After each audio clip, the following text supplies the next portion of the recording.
sehingga segala sesuatu dirasakan ini adalah suatu tekanan dan kewajiban. Cara pandang atau persepsi seperti ini kalau sudah datang selesai dari siang dan menghadapi hidayah, sangat gembira sekali karena terlepas dari tekanan atau impian atau paksaan. Menganggap kalau sudah selesai Ramadan maka merasa bebas dan bergembira luar biasa. Orang yang pandangan seperti ini berarti melihat puasa ini sebagai sesuatu yang menyakitkan, karena kalau orang gembira itu kan dari susah. Orang gembira sebodoh. Ini ada cara pandang seperti itu, sehingga Lebaran dia merasa boleh apa saja, boleh makan sebanyak-banyaknya, minum sebanyak-banyaknya, main ke sana kemari dan sebagainya. Tetapi ada cara pandang yang kedua. Siang atau puasa Ramadan ini menganggap sebagai suatu kebutuhan kita semuanya untuk menghamba kepada Allah. Yang butuh itu kita, bukan Allah yang butuh. Sesungguhnya segala ibadah itu ada dua persepsi seperti ini. Sholat juga gitu, menganggap sholat ini untuk Gusti Allah. Sesungguhnya semua ibadah itu yang untuk kita, karena kita yang memerlukan nanti bonus atau pahala dari Allah. Sama seperti kita punya majikan. Kalau majikan itu kedua-duanya. Tapi kalau ibadah-ibadah lain itu kita sebenarnya menghamba, kita yang memerlukan untuk rindu. Dalam sholat itu kita yang paling banyak diucapkan adalah kalimat Allahu Akbar. Coba hitung berapa kali kita mengucap Allah melebihi Fatihah. Kalau ini tadi kita Al-Fatihahnya itu 2 kali. Kalau takbir Allah Akbar 5 kali, 10 kali berarti. Mengisyaratkan bahwa kita itu menganggap kita ini kecil dan yang besar adalah Allah. Itu yang mesti kita sadari untuk kita bersama. Dan Allah menurunkan segala perintah itu ada side effect atau multidimensi, multifungsi, tidak hanya ibadah tok. Sebagaimana contoh puasa. Puasa ini diturunkan, ada di situ nilai sosial. Tatkala kita lapar, kita akan merasa empati atau merasa simpati, merasa kita itu punya saudara yang saat ini kelaparan. Begini kita tidak makan sehari saja seperti ini. Sedangkan beberapa tetangga kita makan hanya seadanya, sehari sekali. Makan cuma pakai mie instan. Kalau kita ada lauknya. Nilai sosial yang seperti itu dikembangkan dalam Islam, sehingga kita itu kalau memiliki sesuatu bukan milik total, tapi harus memiliki, harus berbagi, sehingga nanti ada zakat fitrah. ada sodako, ada infak, ada zakat. Itu dalam arti kita itu biar merasa bahwa kita itu sesungguhnya tidak memiliki apa-apa, tapi adalah titipan dari Allah. Kemarin saya ngomong dengan pelaku usaha. Ternyata sekarang ini usaha itu banyak toko-toko yang tutup karena bangkrut. Banyak usaha-usaha yang memphk-kan karyawannya sekarang ini.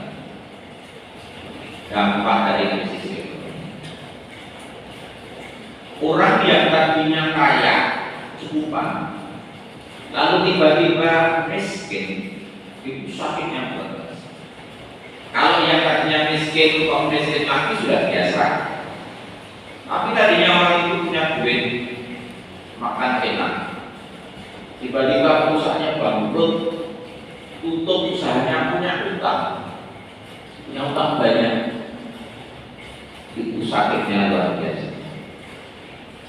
Maka di dalam agama Islam zakat itu bukan hanya untuk orang fakir miskin, tetapi zakat itu salah satu dari 8 asma'nya itu adalah untuk orang-orang yang berhutang. Sebab meskipun dia punya rumah bagus, punya mobil, tapi aset itu tidak bisa untuk hutang yang dia miliki, maka dia menjadi seorang yang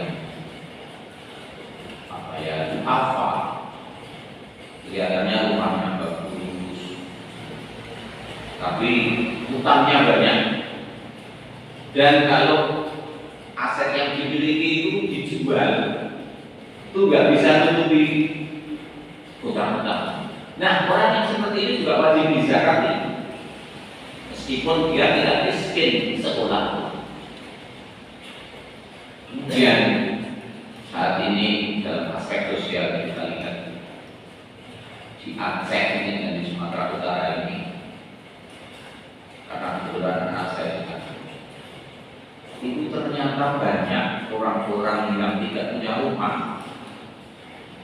Nek zaman apa itu rumah, yuk itu kayu-kayunya masih bisa dimanfaatkan. Tetapi banjir di Aceh itu ludes, bahkan seluruh isi rumah ada mungkin pas-pasan, ijazah, apapun aset yang ada di rumah itu hanyut semuanya. Jadi sama-sama musibah.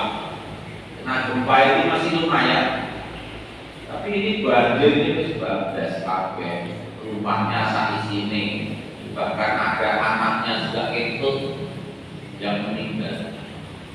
Nah, ini kalau umat Islam itu bersatu membantu, seperti kemarin saya kira masih juga Badrul Aziz, Muhammadiyah menyalurkan bantuan luar biasa, dan itu sampai sekarang masih ada yang belum punya rumah, kehilangan tanah dan sebagainya. Mungkin tetangga kita juga ada yang habis di PHK untuk beli beras saja sudah, untuk beli lauk apalagi menyekolahkan anak. Mudah-mudahan dengan adanya MPT bisa menolong. MPT itu meskipun banyak dikritik, tapi satu sisi kalau saya mengkritiknya bahwa MPT yang diberi yang betul-betul saja. Orang yang betul nggak usah diberi ya, dengan konsepnya. Konsep Islam kan memberikan sesuatu bagi yang membutuhkan. Nah, presiden kurang kenapa diberi MPT dan rumah mungkin apa itu juga. Kemudian skala yang lebih luas lagi dari aspek negara-negara di Timur Tengah dan Afrika seperti Sudan, kemudian di Palestina itu juga ngeri-ngeri, dibom setiap hari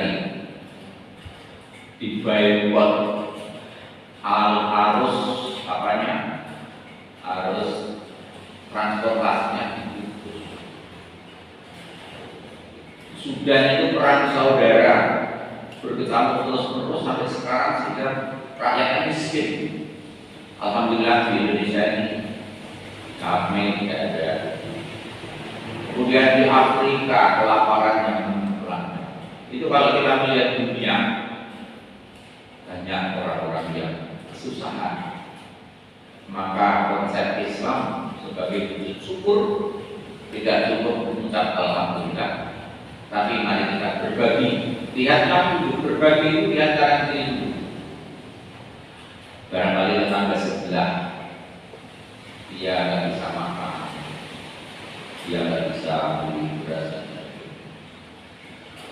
Lebih-lebih dalam perang yang terjadi sekarang ini ternyata punya dampak ekonomi yang luar biasa. Negara-negara seperti Qatar, Kuwait, Dubai itu negara-negara yang kaya. Tapi dengan adanya perang ini, mereka menjadi tidak bisa jual minyak karena selat yang tempat untuk berlayar kapal-kapal itu ditutup oleh Iran, sehingga kapal-kapal nggak masuk. Padahal kalau minyak itu jalurnya lewat kapal laut. Ini kalau sebagai skala internasional. Selat Hormuz itu selat yang sangat strategis untuk perdagangan lalu lintas. Nah, sehingga Qatar, Kuwait meskipun orang kaya raya itu, tapi mau jual minyak di mana orang jalannya aja. Juga menjadi sesuatu yang seperti yang orang kaya tinggal. Jadi sekali lagi kita ingatkan bahwa memiliki, kata kuncinya memiliki harus berbagi. Jangan memiliki hanya untuk diri sendiri. Mari untuk Ramadan ini kita galakan sedekah yang jelas. Kita sedekah takjil juga berlipat. Saya melihat yang di sini takjilan sore itu, kalau saya duduk di luar sana itu, saya ngomong sama anak-anak mahasiswa. Dari mana? Ternyata bukan dari sini aja, dari jauh, dari kota di sana ada. Jadi masjid ini sudah menjadi satu transit dari beberapa yang dia itu mahasiswa jauh orang tuanya. Ya, dia sangat tertolong dengan adanya takjil kita ini, karena di rumah tidak bikin makan. Sayangnya tidak ada sahur bersama ya. Sangat tertolong. Mereka mau makan dalam bulan puasa ini adalah sangat sulit, sehingga insya Allah sedekah takjil kita ini sangat bermanfaat. Itu baru satu ya, dimensi siang baru satu, nanti banyak lagi dimensi seperti kesehatan. Namun karena butuhnya, nanti kita lanjutkan pada pertemuan yang mudah-mudahan menjadi pertemuan hari ini. Assalamualaikum.